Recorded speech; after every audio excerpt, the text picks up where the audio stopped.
ನಿಮ್ಮ biggest enemy ಯಾರು? ನಿಮ್ಗನ್ಸ್ಬೋದು ಪರಿಸ್ಥಿತಿ, ಹಣದ ಕೊರತೆ, ಜನರ ಮಾತು ಅಥವಾ ನಿಮ್ಮ ಲಕ್. ಆದರೆ ನಿಜ ಏನು ಗೊತ್ತಾ? ನಿಮ್ಮ ಬಿಗ್ಗೆಸ್ಟ್ ಎನಿಮಿ ನಿಮ್ಮದೇ ಮೈಂಡ್. ಹೌದು, ಯಾರು ನಿಮ್ಮನ್ನು ನಿಲ್ಲಿಸ್ತಾರೆ? ನಿನ್ನಿಂದ ಆಗೋದಿಲ್ಲ ಅನ್ನೋ ಧ್ವನಿ. ಅದು ಹೊರಗಿಂದ ಬರೋದಿಲ್ಲ, ಅದು ಒಳಗಿಂದ ಬರುತ್ತದೆ. ನೀವು ಹೊಸ ಕೆಲಸ ಸ್ಟಾರ್ಟ್ ಮಾಡಬೇಕು ಅನಿಸ್ದಾಗ ಮೈಂಡ್ ಹೇಳುತ್ತದೆ, ಫೇಲ್ ಆದರೆ ಜನರು ನಗ್ತಾರೆ, ನಿನ್ನಲ್ಲಿ ಇನಾಫ್ ಸ್ಕಿಲ್ ಇಲ್ಲ.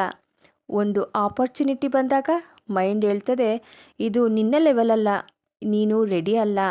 ನೀವು ಒಂದು ಮಿಸ್ಟೇಕ್ ಮಾಡಿದಾಗ ಮೈಂಡ್ ರಿಪೀಟ್ ಮಾಡ್ತದೆ, ನೀನು ಯಾವಾಗಲೂ ಹೀಗೆ, ನೀನು ಲಕ್ಕಿ ಅಲ್ಲ.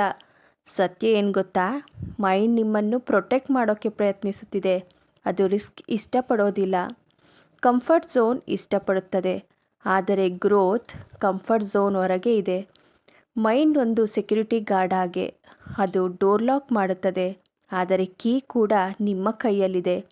ಒಂದು ಸಿಂಪಲ್ ಟ್ರೂತ್, ನಿಮ್ಮ ಮೈಂಡ್ ನಿಮ್ಮ ಎನಿಮಿ ಆಗ್ಬೋದು, ಆದರೆ ಅದು ನಿಮ್ಮ ಬಿಗ್ಗೆಸ್ಟ್ ವೆಪನ್ ಕೂಡ ಆಗ್ಬೋದು. ಡಿಫ್ರೆನ್ಸ್ ಏನು? ಟ್ರೈನಿಂಗ್. ನೀವು ನೆಗೆಟಿವ್ ಥಾಟ್ ಬಂದಾಗ ತಕ್ಷಣ ಬಿಲೀವ್ ಮಾಡ್ತೀರಾ ಅಥವಾ ಕ್ವಶನ್ ಮಾಡ್ತೀರಾ. ನೆಕ್ಸ್ಟ್ ಟೈಮ್ ಮೈಂಡ್ ಹೇಳಿದರೆ ನಿನ್ನಿಂದ ಆಗೋದಿಲ್ಲ, ನೀವು ಕೇಳಿ ಪ್ರೂಫ್ ಇದೆಯಾ? ಮೈಂಡ್ ಹೇಳಿದರೆ ಫೇಲ್ ಆಗ್ತೀಯಾ, ನೀವು ಹೇಳಿ ಟ್ರೈ ಮಾಡಿದೆ ಹೇಗೆ ಗೊತ್ತು? ಓವರ್ ಥಿಂಕಿಂಗ್ ಒಂದು ಹ್ಯಾಬಿಟ್, ಕಾನ್ಫಿಡೆನ್ಸ್ ಕೂಡ ಒಂದು habit. Fear automatic, coverage intentional. ನೀವು ನಿಮ್ಮ ಮೈಂಡ್ ಕಂಟ್ರೋಲ್ ಮಾಡದಿದ್ದರೆ ಅದು ನಿಮ್ಮ ಜೀವನ ಕಂಟ್ರೋಲ್ ಮಾಡುತ್ತದೆ. ಆದರೆ ನೀವು daily positive input, discipline, action ತೆಗೆದುಕೊಂಡ್ರೆ ಮೈಂಡ್ ಸ್ಲೋಲಿ ಶಿಫ್ಟ್ ಆಗುತ್ತದೆ. ನಿಮ್ಮ ಬಿಗ್ಗೆಸ್ಟ್ ಎನಿಮಿ ಹೊರಗೆ ಇಲ್ಲ, ಅದು ನಿಮ್ಮೊಳಗೆ. ಆದರೆ ಗುಡ್ ನ್ಯೂಸ್ ಏನು ಗೊತ್ತಾ? ನಿಮ್ಮ ಬಿಗ್ಗೆಸ್ಟ್ ಹೀರೋ ಕೂಡ ನಿಮ್ಮೊಳಗೆ ಇದೆ. ನೀವು ಯಾವ ಸೈಡ್ ಫೀಡ್ ಮಾಡ್ತೀರೋ ಅದು ಗ್ರೋ ಆಗುತ್ತದೆ.